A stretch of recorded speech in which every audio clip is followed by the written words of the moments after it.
cartas para Damasco, para as sinagogas, a fim de que encontrasse alguns ali, seja homens, seja mulheres, os conduzisse presos a Jerusalém.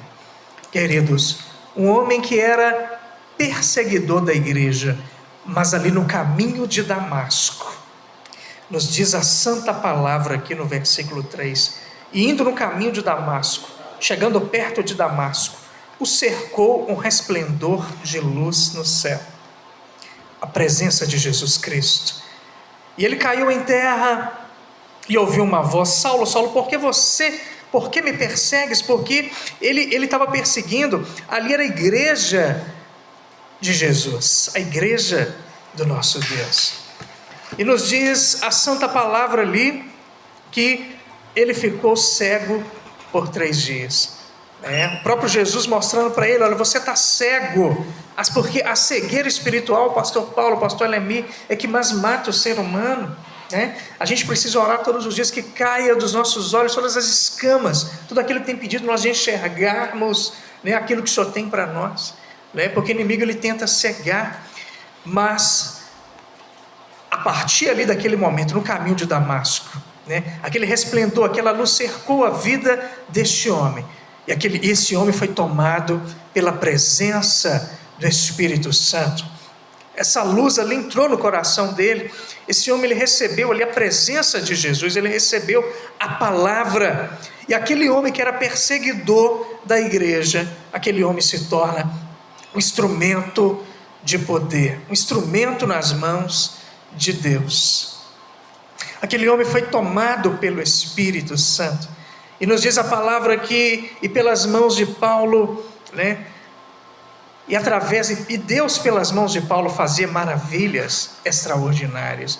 É isso que eu quero falar com você também, porque através da sua vida, Deus também ele quer fazer maravilhas extraordinárias. Mas, pastor Paulo, tem coisas muitas das vezes que, se a gente deixar nos nossos corações, impede a operação do Espírito Santo nas nossas vidas. Eu citei algumas aqui, vou citar algumas aqui: o orgulho, a inveja, a maldade, o medo, a maledicência. E o Espírito Santo ele nos guia nas nossas decisões, ele nos protege de perigos.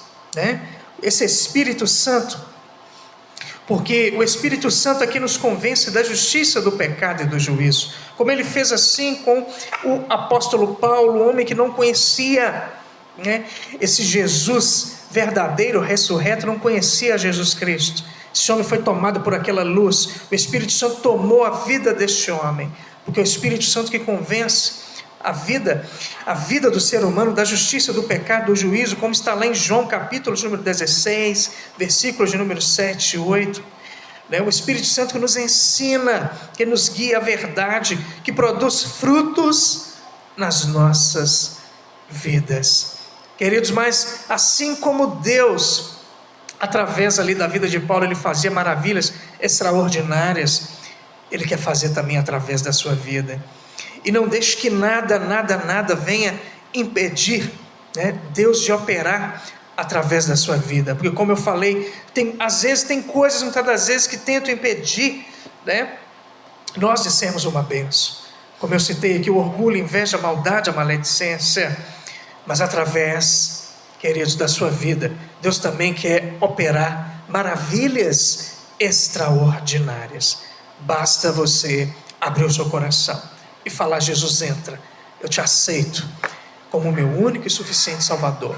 Jesus, toma o governo da minha vida, direciona a minha vida, me enche da tua presença. Só você permitir que o Espírito Santo trabalhe em seu coração, quebre o seu coração, trabalhe no seu coração, convença o seu coração. O apóstolo Paulo, ele entendeu ali que há um Jesus Cristo, ali que foi morto e que ressuscitou. Eu quero falar um pouquinho aqui também. Amanhã, comemora-se a Páscoa. A nossa Páscoa, ela não é um chocolate, ela é muito mais que isso. Ela custou um preço ali na cruz do Calvário, preço de sangue na cruz, o sangue que Jesus verteu por nós. Um alto preço Ele pagou. Um alto preço. Nós nunca saberemos o tamanho desse alto preço, mas foi um alto preço, ao qual Ele pagou por mim e por você. Essa é a nossa Páscoa, esse sacrifício ali na cruz por nós. E Deus, através da sua vida, como Ele fez do apóstolo Paulo aqui, Ele quer fazer maravilhas também, extraordinárias. Só você dá espaço para o Espírito Santo. Que Deus abençoe a sua vida, querido ouvinte. É com o Senhor, pastor Paulo. Amém, amém. Queridos, agora são 9 horas, posso dizer 22 minutos. Daqui a pouco nós vamos ouvir o pastor Caleb.